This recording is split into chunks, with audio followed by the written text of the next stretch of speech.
Details చూస్తే కాంగ్రెస్ పార్టీపై మాజీ మంత్రి మేడ్చల్ ఎమ్మెల్యే మల్లారెడ్డి మరోసారి విమర్శలు గుప్పించారు. మల్కాజ్గిరి పార్లమెంటు నియోజకవర్గం ముఖ్య నేతల సమావేశంలో ఆయన పాల్గొన్నారు. బీజేపీ కాంగ్రెస్ పార్టీలు లోక్సభ ఎన్నికల్లో గెలుస్తామని చెప్పుకుంటున్నాయని, కానీ తెలంగాణకు వారు చేసింది ఏమిటో చెప్పాలి అని నిలదీశారు. రెండు జాతీయ పార్టీలకు తెలంగాణ ప్రజలను ఓటు అడిగే హక్కు లేదన్నారు. ఆ పార్టీల నేతలు ఏ మోహం పెట్టుకొని ఓటు అడుగుతారో చెప్పాలని ప్రశ్నించారు. జాతీయ పార్టీలు చెప్తున్నారు మేము గెలుస్తాము. ఎట్లా గెలుస్తారు? బీజేపీ కానీ కాంగ్రెస్ కానీ ఎందుకు గెలుస్తారు? మా కేతక్క కుల్లా చెప్పేసింది. ఎవరికి కూడా ఫేస్ వాల్యూ లేదు. ఏ పార్టీ కూడా బీజేపీ కానీ కాంగ్రెస్ కానీ ఓటు అడిగే హక్కు లేదు వాళ్ళకు. వాళ్ళు ఏమి చేయలేదు. 75 సంవత్సరాలు స్వాతంత్రం వచ్చి సర్వనాశనం చేసిర్రు ఈ బీజేపీ కాంగ్రెస్ కలిసి. మనం 70 సంవత్సరాల సంది కూడా వాళ్ళు ఏమి చేయలేదు. మనకు సాగునీరు ఇవ్వలేదు, తాగునీరు ఇవ్వలేదు, కరెంట్ ఇవ్వలేదు, ఒక రోడ్లు వేయలేదు, ఒక డెవలప్ చేయలేదు.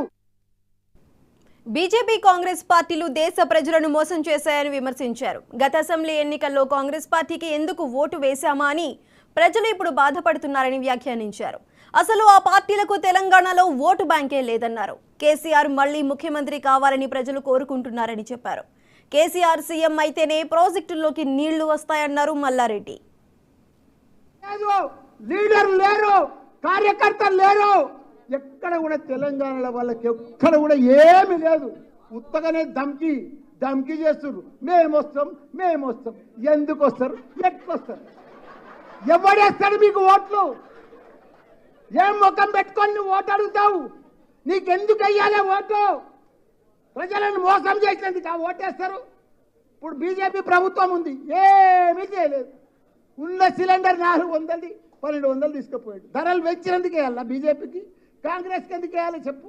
వాళ్ళు ఏమి ఉద్ధరించారని 56 ఏళ్ళు పరిపాలించారు, ఏమీ చేయలేదు. వీళ్ళు కూడా ఏమీ చేయరు. కాబట్టి మనకందరికి కూడా అండా దండ, మన పిల్లలకు మంచి భవిష్యత్ అంటే మనకు ఇదంటే మన ఆడబిడ్డలకు కానీ అందరికి కానీ ఇప్పుడు కాంగ్రెస్ వచ్చిన సంది అన్ని బంద్ వస్తున్నాయి.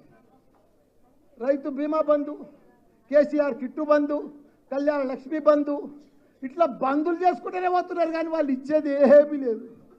6 గ్యారంటీలు అంటున్నారు, ఒక్కదానికి కూడా పసలేదు, కసి లేదన్న, ఏది లేదు. కాకపోతే వాళ్ళు ఎవ్వరు ఇయ్యరు.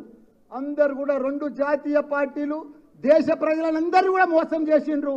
దేశ ప్రజలందరూ కూడా వాళ్ళని తిరస్కరించారు. కాబట్టి మనం తప్పకుండా మన రాష్ట్రం, మన భవిష్యత్తు, మన పిల్లలకు మనం కాపాడుకునే బాధ్యత అవసరం వచ్చింది. కాబట్టి మనం అందరం కూడా గట్టిగా, వాళ్ళు ఏమనుకుంటారు బీజేపీ గెలుస్తుంది, కాంగ్రెస్ గెలుస్తుంది అని. ఎట్లా గెలుస్తుంది? అసలు గెలవదు. మా లక్ష్మణ మన బీఆర్ఎస్ పార్టీ గెలుస్తుంది.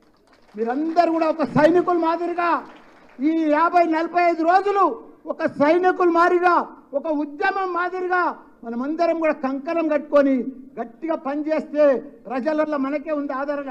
ఎందుకంటే ప్రజలందరూ కూడా ఇప్పుడు ఆలోచన చేస్తున్నారు, అరే మనం మర్చిపోయి ఓటేసినాం. మన సిటీలో అయితే అందరు బీఆర్ఎస్కి వేసారు, ఇంకా ఊర్లో పొడితే వేసారు. కానీ మల్కాజ్గిరిలో మీకు మల్కాజ్గిరి చరిత్ర చెప్తాం. 7 ఎమ్మెల్యేలు, 4 ఎమ్మెల్సీలు, ఇంత పెద్ద పవర్ ఉన్న